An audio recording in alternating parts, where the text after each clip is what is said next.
Part 2. Part 2.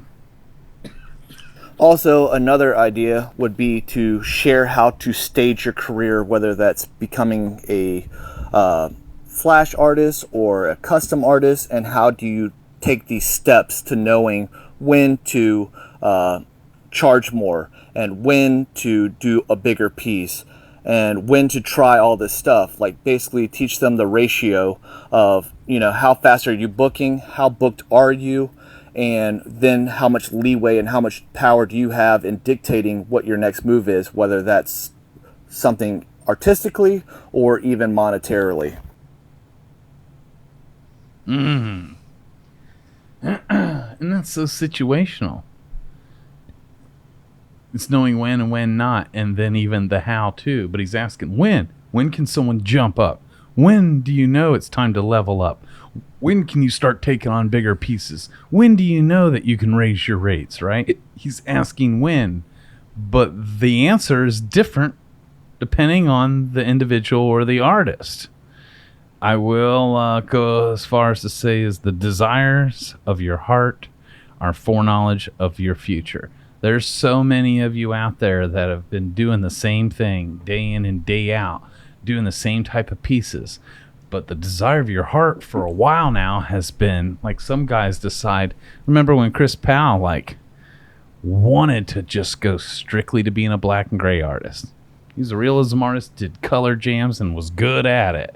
And I remember, you probably do too, when he wanted to just do only black and gray and go big oversized. And he battled with, when does he make that change, and was feared the transition. How many people's going to fall off? How many people's going to lose? It's going to hurt his bank account, right?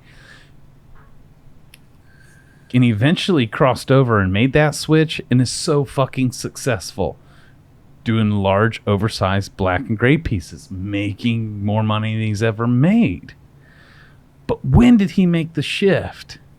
It started with the desire, right? And so if you already are getting a desire, there's like an inkling that you're being prepared to make that switch, or else you wouldn't have the desire. Sometimes when you get the desire, now you have to grow and step into it and live into questions like, what does it look like? Even how do I make this transition? But the when has already begun the second it drops in your heart. But it's always different. How hungry are you? How can you attract the right people and resources in your life to help you make that jump? Because when Chris had that desire, he was surrounded by other people who believed in him, supporting him, like me and you, that nurtured him in that decision-making process and be like, bro, jump. Like, there's never a perfect timing. There's never a perfect day. This is where imperfect action comes in. And you must take the steps towards the direction that your heart's already desiring, even though not everyone's going to see you, even though you're not going to get permission from everyone. You must get in the doing, and the how will reveal itself once you start taking the steps. So what do you think? Well, I'm going to attack it differently. I'm going to attack it through technique and technical ability. So, was it, and I may be wrong with this, but was Timmy B like a realism artist before he started doing all his new school shit? I don't know. Because then maybe it's not him, but there was somebody who was... I remember Nick Woods, or Josh, was it Josh Woods? He used to be in Nashville, now he's in California. We should be careful throwing names around and not being fucking... knowing our fucking history. Yeah. But the point is there was an artist who was a realism artist and decided to do trad or new school or something, and then just completely switch. And I think Grimes done that a few times, who would always switch styles and just do something different and completely opposite of what he was doing prior to that. But the point that I'm making is man, I know some artists that are some trad artists and want to flip to being realism and fucking have never attempted to fucking do a portrait on paper, and now they're trying to do it on skin. Don't fucking do that. Or a fucking realism artist who wants to go trad and fucking can't run lines for shit. Don't do that. Get your fundamentals down. Because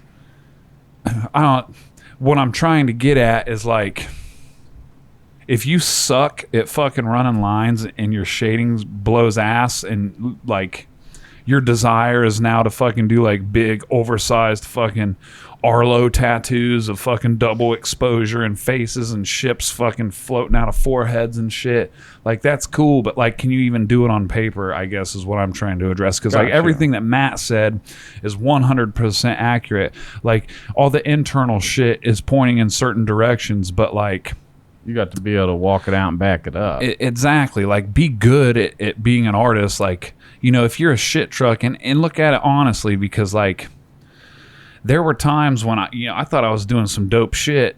But if I was to look at it honestly, like I didn't know what the fuck I was doing. But I did always have the desire to become a good, realistic color artist. And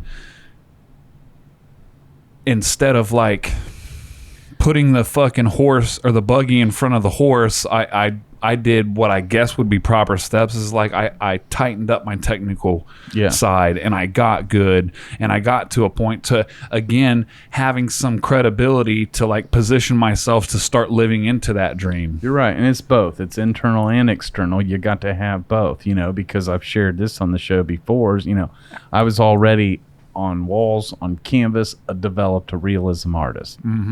Wasn't the best in the world, still am not. But I was a realism artist before I picked up a tattoo machine. Once I became an apprentice, I wanted to be a realism artist. Someone gave me the arbitrary number that I'm not even allowed to attempt realism, definitely not a portrait, until I had 7 years under my belt, right? Well, if I'd have listened to that limitation, they put a limit on me. You can't do shit for 7 years. You got to master the basics. Now we know mastering the basics is fucking real important. Lifelong. And we also know that I could stand it. Had made me even better realism artist if I would have mastered the basics better with my saturation and all that. You've even said it before. If I had better saturation, I'd been unstoppable, right?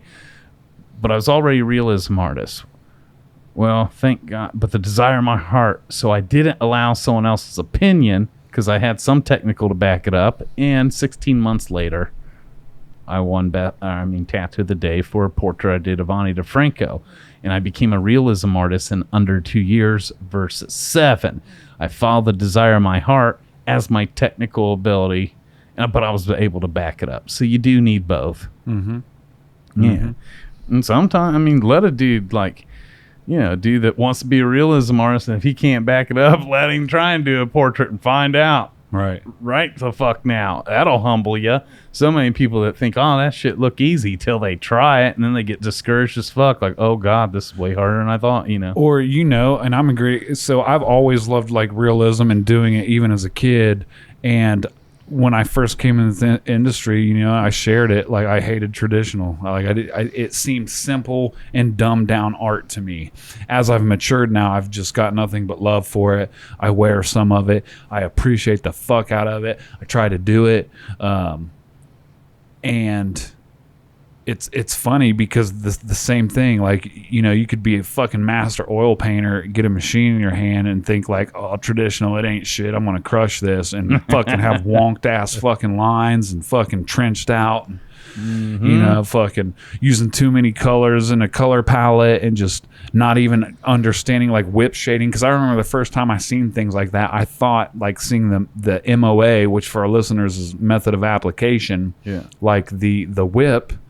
I thought that was just like the artist not knowing how to have a smooth blend. Right. And then I started realizing like it's not supposed to be like that. And they're like, no, dude, it's fucking whip shading. And I'm like, oh, fucking like shit.